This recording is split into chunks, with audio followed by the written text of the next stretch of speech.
तो हमारा basic maths का लेक्चर 6 चल रहा है जिसमें हम लोग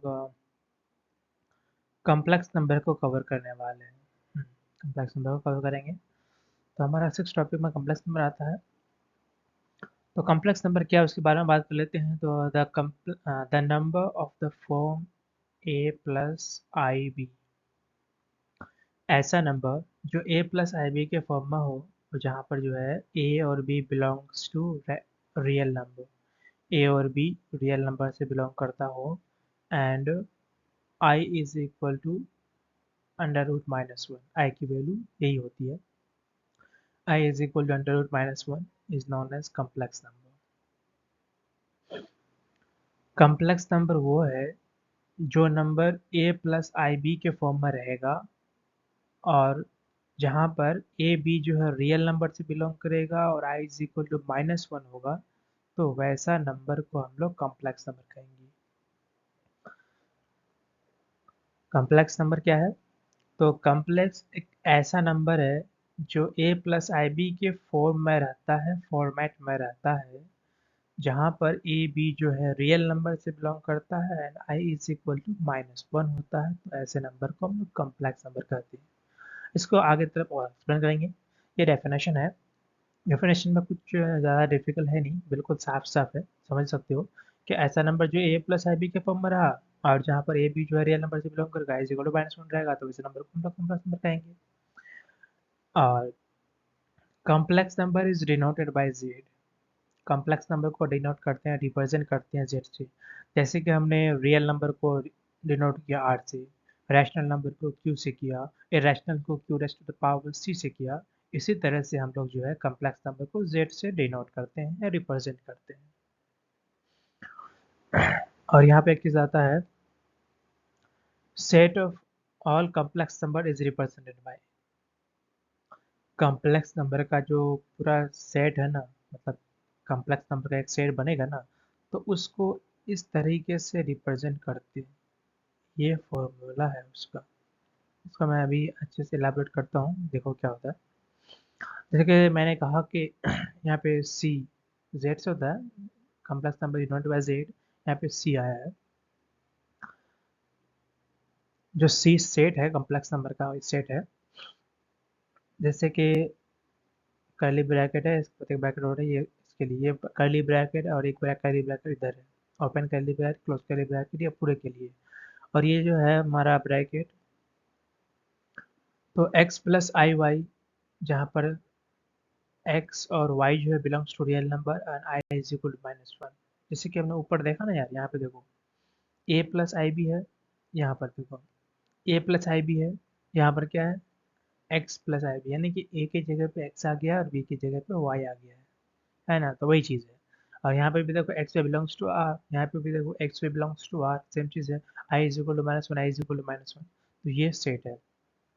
कॉम्प्लेक्स नंबर का मान लेते हैं कि सी सेट, अगर हम मानते हैं कि कॉम्प्लेक्स नंबर का सेट सी है, तो उसको इस तरीके से रिप्रेजेंट करते हैं। ये चीज़ तुम्हें याद रखना होगा, सेट में पढ़े ही होगे तो ये समझ में आ जाएगा।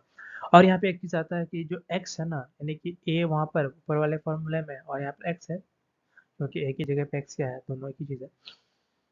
तो इसको जो हम लोग रियल पार्ट बोलते हैं और y को इमेजिनरी पार्ट बोलते हैं, यानी कि i के साथ जो वाला पार्ट रहता है, यहाँ पे y है और यहाँ पर जो है b है और यहाँ पर y है, तो उसको हम लोग इमेजिनरी पार्ट बोलते हैं। जो i के साथ रहता है, i के साथ जो भी पार्ट अटैच रहेगा उसको इमेजिनरी पार्ट बोलेंगे, और जो प्लस साइन के साथ इधर अलग से रहेगा उसको हम लोग रियल पार्ट बोलेंगे। तो यही है। तो इसको हम लोग फिर से कॉम्प्लेक्स नंबर को अच्छे से इलाबोरेट करते हैं, थोड़ा सा और समझते हैं, गहराई में जाते हैं, एडवांस लेवल में समझते हैं ना। तो देखो कॉम्प्लेक्स नंबर जो है are defined as expressions. Complex number को एक ऐसे एक्सप्रेशन के फॉर्म में डिफाइन किया जाता है जिसके वही चीज़ पे से आ रहा है, a प्लस आई बी, जहाँ पर A B belongs to real number, i is equal to minus one. भाई कॉम्प्लेक्स नंबर का जो चीज़ है वो तो बार बार आएगा ही ना, यही होता ही है कॉम्प्लेक्स नंबर में, ए प्लस आई बी, जहाँ पर ये वाला बेसिकली ये क्या, ये एक एक्सप्रेशन है अपने आप में, और यही एक्सप्रेशन में इस एक्सप्रेशन के फॉर्मेट में जो भी नंबर आएगा उसको हम लोग कॉम्प्लेक्स नंबर कहते हैं। तो ये एक तरह से फॉर्मूला हो गया, एक एक्सप्रेशन हो गया जो स्टैंड होता है कॉम्प्लेक्स नंबर के लिए। तो कोई भी नंबर अगर इस फॉर्मेट में आता है, इस फॉर्मूले में आता है, इस तरीके से आता है, तो उसको हम लोग कॉम्प्लेक्स नंबर कहेंगे। और उस तरीके में इस फॉर्मूले में, इस एक्सप्रेशन में जो आता है, तो उस एक्सप्रेशन में जो होता है ना, ए बी के जगह में जो भी आ जाए वो होना चाहिए रियल नंबर से बिलोंग करना चाहिए, और आई की वैल्यू √-1 होता है। तो complex number is denoted by Z, ये पहले भी एक बार मैंने बता चुका है पिछले स्लाइड में। और उसका फॉर्मूला ये है कि Z is equal to A plus I B. ये चीज़ तुम्हें याद रखना पड़ेगा। ये चीज़ आ जाएगा कि कॉम्प्लेक्स नंबर का फॉर्मूला क्या एमसीक्यूज में ये आ जाएगा, या फिर चुनने के लिए कह देगा, दो चार एक्सप्रेशन दे देगा, तो उसमें बताएगा कि इसमें से चुनो कि out of the given options which is the complex number.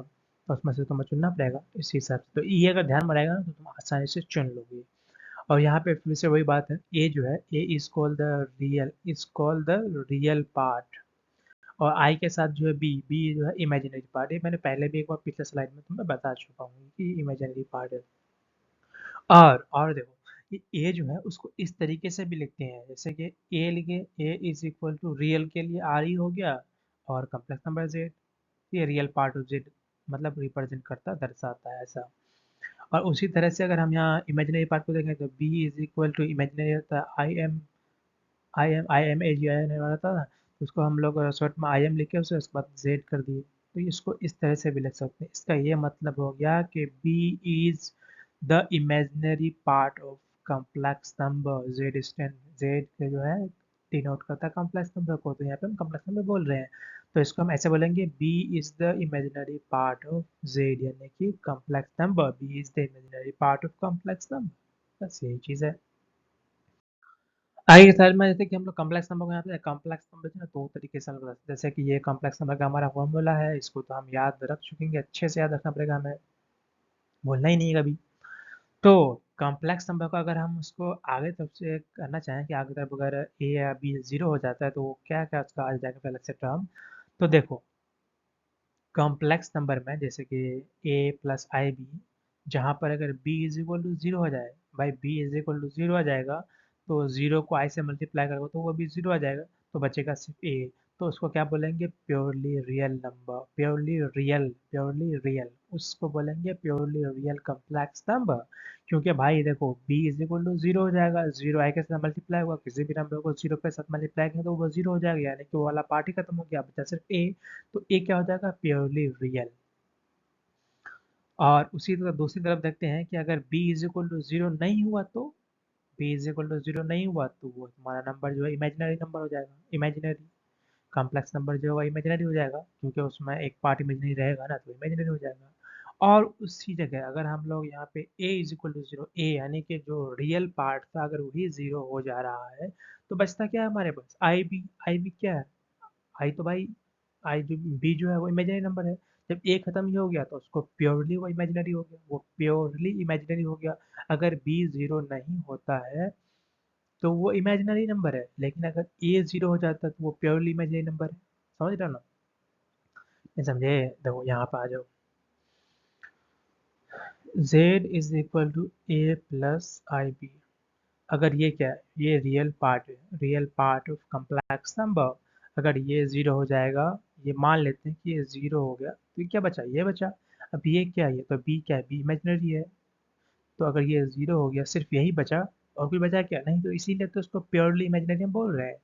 और अगर बी ही जीरो मान लेते हैं कि दूसरे केस में अगर यहाँ पे बी जीरो हो गया, तो आई के साथ मल्टीप्लाई करेंगे तो ओवरऑल ये भी जीरो हो जाएगा, तो बचेगा सिर्फ क्या, यहाँ पे ए क्या हो जाएगा, प्योरली रियल। तो यही है ना, यहाँ पर देखो कि अगर बी जीरो हो रहा है तो प्योरली रियल, अगर ए जीरो हो रहा है तो प्योरली इमेजिनरी, और अगर बी जीरो नहीं हो रहा है तो वो कॉम्प्लेक्स नंबर इमेजिनरी नंबर आ रहा है, क्योंकि उसके साथ इमेजिनरी पार्ट लगा होगा, इसलिए वो इमेजिनरी नंबर हो रहा है।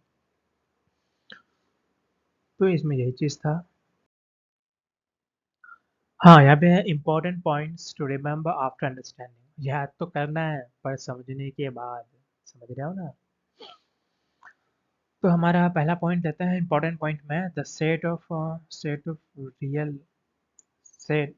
Are of real number. देखो, आर एक अगर सेट है वो रियल नंबर का, क्योंकि रियल आर जो है रिप्रेजेंट करता है रियल नंबर को, तो ऑब्वियसली सेट ही होगा। तो the set R of real number is a proper subset of complex number. ये चीज़ समझ में आ रही है? Proper subset of complex number. Proper subset, subset पे ध्यान दो, पढ़ के आयो।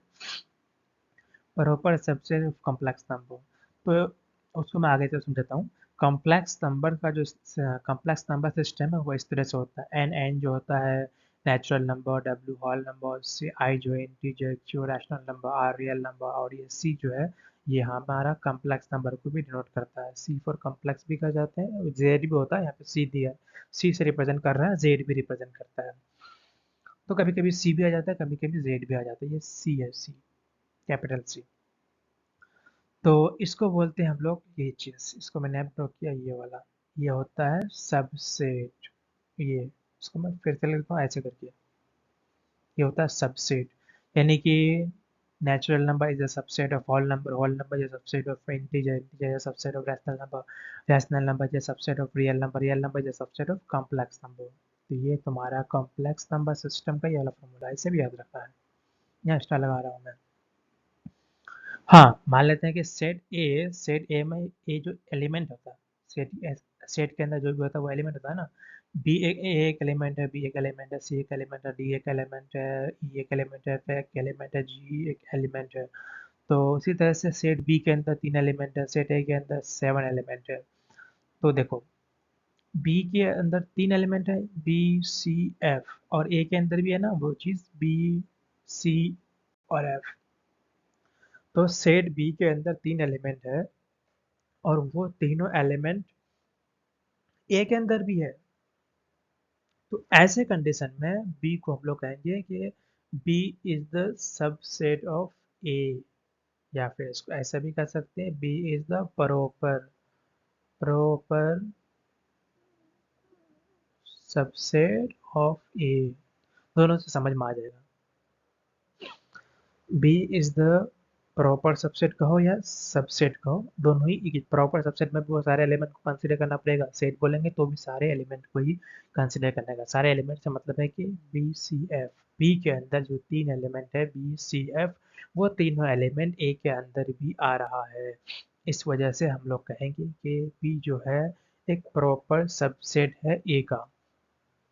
देखो यहाँ पे चीज़ सबसेट मैंने इसलिए लगा ना, ये तो के अंदर एक डिवीजन होता है, डिवीजन के अंदर अगर तुम डिवीजन करते हो तो उसको सब डिवीजन बोलते हैं कि नहीं बोलते हैं? बोलते हैं ना। उसी तरह से अगर एक सेट ए है, सेट बी है, अब सेट बी जो है ए के अंदर समा जाता है, तो उसको हम लोग बोलेंगे ना कि सबसेट हो गया ए का। तो वही चीज़ तो मैंने लिखा है ना। So B is the subset of A. यहाँ देखो, B is the subset of A, B is the proper subset of A, both are the same thing. तो हमारा दूसरा पॉइंट आ जाता है, जीरो इज बोथ। बोथ यानी कि दोनों है, प्योरली रियल कहो और प्योरली इमेजिनरी कहो। ये पॉइंट है, ये पॉइंट टू रिमेम्बर, ठीक है ना। तो जीरो जो है आ जाएगा, मतलब एमसीक्यूज में आ जाएगा कि भाई जीरो क्या है, जीरो क्या है। ऑप्शन रहेगा purely real, purely imaginary, both of them, none of them. तो उस तरह से तुम्हें करना पड़ेगा। या फिर और भी कुछ हो सकता है ऑप्शन में, मैंने मतलब अंदाजा लगा के बताया कि ऐसा ऐसा हो सकता है। तो जीरो हमें याद रखना पड़ेगा कि जीरो प्योरली रियल है और प्योरली इमेजिनरी दोनों है, लेकिन इमेजिनरी नहीं है। हाँ, प्योरली इमेजिनरी है लेकिन इमेजिनरी नहीं है, प्योरली रियल। प्योरली लगा के बोलना है, pure, purely real, purely imaginary, but not imaginary only. सिर्फ इमेजिनरी नहीं, प्योरली इमेजिनरी है वो। तो हम तीसरा पॉइंट को देखते हैं। ये तीसरा point I is equal under root minus one, ये तो हमने कई बार देखा, हर एक स्लाइड में आया ये। I is equal to under root minus 1 is called the imaginary unit, imaginary part या imaginary unit, both are the same thing. So I is equal to जैसे कि under root minus 1 I पे square, तो minus one आ रहा है, under root हट रहा है, क्यों हो रहा है? तो देखो ये मैं बताता हूँ कि अगर I is equal to minus one, root को जो है हम लोग उठा के ऊपर कर सकते हैं ना ऐसे, 1/2। तो अगर इसको यहाँ पे स्क्वायर देंगे तो यहाँ भी तो स्क्वायर देना पड़ेगा, और ये 2 कैंसिल हो जाएगा तो बचेगा 1। तो क्या बचेगा, माइनस का 1। इसीलिए आया यहाँ पे ऐसा। अब आई पे क्यूब आ रहा है तो फिर माइनस आई आ रहा है, तो देखो यहाँ पे हमने स्क्वायर किया तो -1 हो गया। तो देखो हम लोग क्या कर रहे हैं कि एक बार आई पे स्क्वायर करके यहाँ दिखाया ना तुमको मैंने, तो वहाँ पे क्या आ रहा है, -1। तो -1 आ रहा है। मान लो कि हम -1 इसके बदले में इंटू आई, यहाँ पे आई पे क्यूब है ना, तो आई स्क्वायर की जगह में हम लोग -1 कर दिए और एक आई को आई में ही रख दिए, इज इक्वल टू क्या हो जाएगा। तो जब -1 आई से मल्टीप्लाई होगा तो क्या माइनस आई ही ना आएगा यार। वही चीज़ यहाँ पे हुआ है। और उसी तरह से यहाँ पर आई पे पावर 4 तो 1 आ रहा है। जैसे कि मान लो कि एक बार मैंने आई स्क्वायर किया तो -1 आया, यानी कि यहाँ पे हम ना, तो उसको हमने उसको ये कर दिया, तोड़ दिए, आई स्क्वायर डॉट आई स्क्वायर, तो आई पावर 4 हो गया ना, उसी को मैंने तोड़ दिया। तो एक आई स्क्वायर के लिए हमने -1 लिया मल्टीप्लाई, फिर एक आई स्क्वायर के लिए -1 लेंगे। यहाँ minus minus plus one, one one multiply करो तो 1 ही आएगा, इसीलिए यहाँ पे 1 आ गया। तो ये चीज़ है, ये चीज़ें भी तुम्हें याद रखनी होगी। ये वाला, ये ये ये और ये चीज़ें याद रखनी होगी। और ये कैसे आया है मैंने तुम्हें बताया। मैं तुम्हें शायद यहाँ पे अगर कोई कंफ्यूजन हो तो इसको मैं और अच्छे से कर देता हूँ। यहाँ पर देखो, आई पे स्क्वायर है, उसको हम लिखते हैं आई।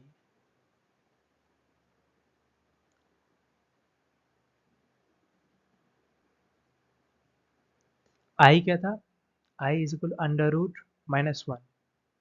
अच्छा यहाँ पे -1 था,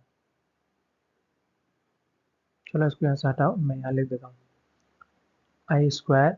आई क्या है भाई, माइनस का 1, अंडर रूट जो है, अंडर रूट -1, तो रूट को पावर में लिख सकते हैं ना ऐसे, 1/2। इसको मल्टीप्लाई करेंगे, मल्टीप्लाई क्यों करेंगे, क्योंकि यहाँ पे स्क्वायर लगाया है ना, ये तो आई की वैल्यू है, ये पूरी तो आई की वैल्यू है यहाँ से यहाँ तक। ये स्क्वायर है तो यहाँ भी तो स्क्वायर से मल्टीप्लाई करना पड़ेगा ना, तो ये 2 कट जाएगा ना भाई, तो यहाँ क्या बचेगा, सिर्फ -1, इसीलिए यहाँ पे -1 आ रहा है। समझ गए ना। अब हमारा चौथा पॉइंट है कि ये समझ गए, तो इसको यहाँ से चौथा पॉइंट अलग है। तो हमारा चौथा चौथा पॉइंट ये है कि √a मल्टीप्लाई हो रहा है √b से, तो √a भी आ रहा है। ऐसा कब होगा, इसके लिए कंडीशन है, कंडीशन क्या करना पड़ेगा, only if at least one of A B is non negative. Non negative मतलब पॉजिटिव। जब देखो मैं इसको यहाँ से थोड़ा ये कर रहा हूँ, देखो √a √b is equal to √ab। ये तब होगा जब ए और बी जो है नॉन नेगेटिव होगा। ए और बी जो है क्या होगा, नॉन नेगेटिव। नॉन नेगेटिव यानी कि पॉजिटिव। ऐसा नहीं है कि दोनों, लैंग्वेज पे ध्यान दो, सब कुछ ना लैंग्वेज होता है। At least one of A and B, दोनों में से कोई एक, यही मतलब हुआ at least one of A and B. One of A and B यानी कि ए और बी में से दोनों में से कोई एक कम से कम जो है नॉन नेगेटिव होना चाहिए। यानी कि नॉन नेगेटिव यानी कि पॉजिटिव। दोनों ए और बी अगर दो नंबर है, दोनों में से कम एक को नॉन नेगेटिव होना पड़ेगा, यानी कि एक को पॉजिटिव होना पड़ेगा। तब हमारा ये वाला चीज आ जाएगा, ये वाला फॉर्मूला जो है, ये वाला एक्सप्रेशन जो है, ये वाला जो मेथड है काम करेगा कि √a √b is equal to √a भी कर सकते हैं हम। कब, जब हमारा ए और बी दोनों में से कोई एक नॉन नेगेटिव होना चाहिए, यानी कि एक पॉजिटिव होना चाहिए। दोनों पॉजिटिव हो गया तो वेल एंड गुड है, लेकिन दोनों नेगेटिव हो गया तो फिर ये चीज़ काम नहीं करेगा, ये गलत हो जाएगा। दोनों में से कोई एक नॉन नेगेटिव होना चाहिए, यानी कि पॉजिटिव होना चाहिए। दोनों पॉजिटिव हो जाएगा तो भी चलेगा। चलो, ये लेक्चर तो यहीं पे ख़त्म हो रहा है, कॉम्प्लेक्स नंबर का। कॉम्प्लेक्स नंबर में मैंने सारी चीज़ों को अच्छे से एक्सप्लेन किया यार। अगर कोई चीज़ समझ में नहीं आता तो उसको तुम नोट डाउन करो, एक बार खुद से अपने जो नोट किए नोटबुक को पढ़ो, फिर से तुम लेक्चर देखो, 110% तुम्हें समझ में आ जाएगा। कोई देखो, कोई भी चीज़ें हमारे एक बार में होता है, कई बार होता है कि हमें एक बार में चीज़ें समझ में नहीं आती है, होता है यार।